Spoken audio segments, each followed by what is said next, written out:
This one is called Emia. My life shares similarities with semicolons.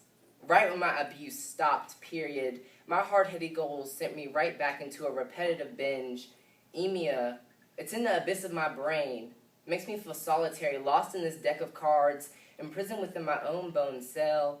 But this barbed wire mirror makes me want to triple jump from this low self-esteem skin and score serenity secretly. I can't do that when I'm 20 below skinny and thinking I'm stuffed.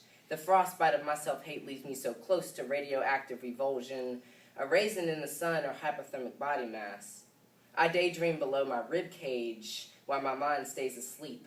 I'm always tired because Satan laughs on my back and sleeps around my waist, rings around the rosy of my spine, so it's only certain that I can only dream of being corset, anorexic. Bulimia is malevolent.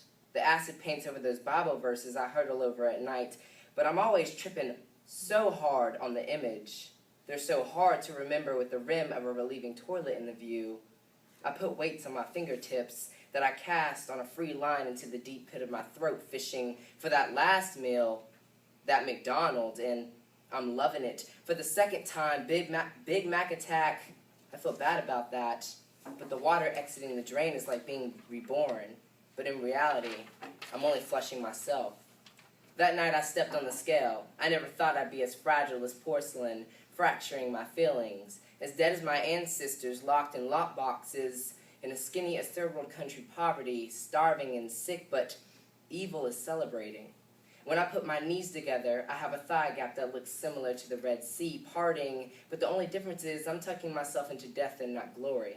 These fiercely sculpted ribs and handlebar collarbones string a harp, driving me the wrong way with dull lullabies. That night I laid on my hip bones, and I tried to balance my seesaw body. My fingertips are now as dry as a lizard's tail, and my breath has the sour linger of, help me. I can't do this anymore. I have to stop. I need to open my oversized mouth and actually purge my dirty secret. Finish this 200 meters and place my baton into the world's hands and jump from the center of the universe into cross-country recovery. But the fall is unforgivingly long. I can't pull up my parachute and glide ghostly right back into the abuse. Justin, you need to stop hurting yourself. I know if I can do this, you can do this.